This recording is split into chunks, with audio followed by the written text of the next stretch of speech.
खबर के साथ हरियाणा में बरसात के बाद बढ़ी ठंड। सुबह कई जिलों में छाया घना कोहरा। बहादुरगढ़ में कोहरे से विजिबिलिटी कम, वाहन चालकों को वाहन चलाने में हो रही दिक्कत। तो दिल्ली एनसीआर समेत हरियाणा में हालांकि वायु प्रदूषण से अभी भी कोई राहत महसूस नहीं की गई है। भले ही ठंड बढ़ गई हो, भले ही बरसात हो गई हो, लेकिन अभी भी प्रदूषण का जो लेवल है बरकरार है। आज भी लोगों को काफी ज्यादा दिक्कत हो रही है। वाहन चालकों को वाहन चलाने में अभी भी दिक्कत हो रही है। सांस लेने में लोगों को अभी भी परेशानी हो रही है। और दिल्ली एनसीआर में हालात अभी भी बरकरार हैं। हरियाणा में बरसात के बाद ठंड बढ़ी है।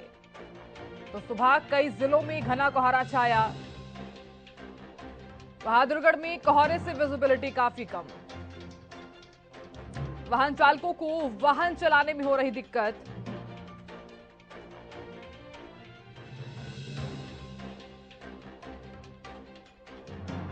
तो हरियाणा में बरसात के बाद ठंड का प्रकोप बढ़ गया है। सुबह कई जिलों में घना कोहरा छाया। बहादुरगढ़ में कोहरे से विजिबिलिटी कम, वाहन चालकों को वाहन चलाने में दिक्कत। दिल्ली एनसीआर समेत हरियाणा में वायु प्रदूषण से राहत नहीं मिली है। अभी विजिबिलिटी भी कम है। प्रदूषण के चलते लोग परेशान हो रहे हैं। हालांकि इससे पहले हरियाणा न्यूज भी आप लोगों से अपील करता आया है कि आप लोग एहतियात जरूर बरतें, सावधानी जरूर बरतें। अगर घर से आप बाहर निकल रहे हैं तो मास्क जरूर लगाइए। सरकार और प्रशासन की तरफ से भी बार बार कहा जा रहा है कि आप लोग एहतियात जरूर बरतिए, सावधानी जरूर बरतिए। अपने आसपास के किसी भी एरिया में अगर कूड़ा करकट जल रहा है तो मत जलाइए। कोशिश कीजिए कि आप इन सब चीजों से बचें। और खबर पर ज्यादा जानकारी के साथ पलवल से मेरे सहयोगी दिनेश जुड़ गए हैं। दिनेश, आज भी वही हालात हैं, भले ही बरसात हो गई हो, भले ही ठंड बढ़ गई हो, अभी भी प्रदूषण उसी लेवल पर। हाँ जी, बिल्कुल साधना।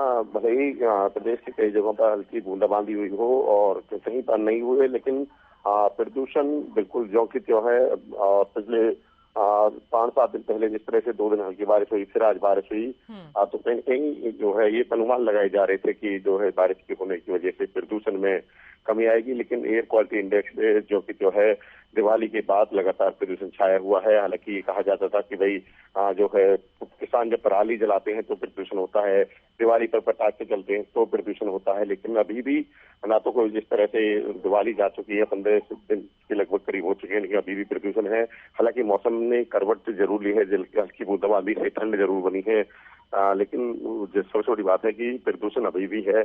और जिस तरह से दिल्ली एनसीआर में जो ग्रेप फ्री के नियम और ढील दी गई, कहीं ना कहीं उससे फिर से एक बार प्रदूषण बढ़ा है, क्योंकि प्रदूषण एक बार कम हो गया था जब हल्की बूंदाबांदी 4-5 दिन पहले हुई। तो अब कहीं ना कहीं जो जिस तरह से प्रदूषण लगातार छाया होता है, ऐसे में लोगों को परेशानियां हो रही हैं। लोग जो दमे की, गले की, सांस के मरीज है, उनको काफी दिक्कतें हो रही है। डॉक्टर की भी यही सलाह है कि जो इस तरह के रोगी हैं वो घर से बाहर ना निकले, बहुत जरूरी हो तो मास्क का उपयोग करें, क्योंकि मास्क लगाने से काफी अच्छा प्रदूषण से बच सकते हैं। साथ ही लोगों से अपील ये जो प्रशासन तरफ की या सरकार की तरफ से की जा रही है कि कोई कूड़ा करकट ना जलाए, क्योंकि पलवल जिले में अक्सर देखा जाता है कि जिस तरह से नगर परिषद द्वारा डोर टू डोर कलेक्शन नहीं होता है। हालांकि payment door to door collection की हर कर से नगर परिषद द्वारा, ठेकेदारों द्वारा ली जाती है, लेकिन लापरवाही में लोग जब कूड़ा नहीं जाता है तो चौक चौराहे पर कूड़ा जलता है। और नगर परिषद के जो इमारत जो है जहाँ पर कूड़ा एकत्र किया जाता है वहाँ भी जो कूड़ा जलता है। तो ऐसे में ये भी बहुत बड़ी लापरवाही है। जिला प्रशासन की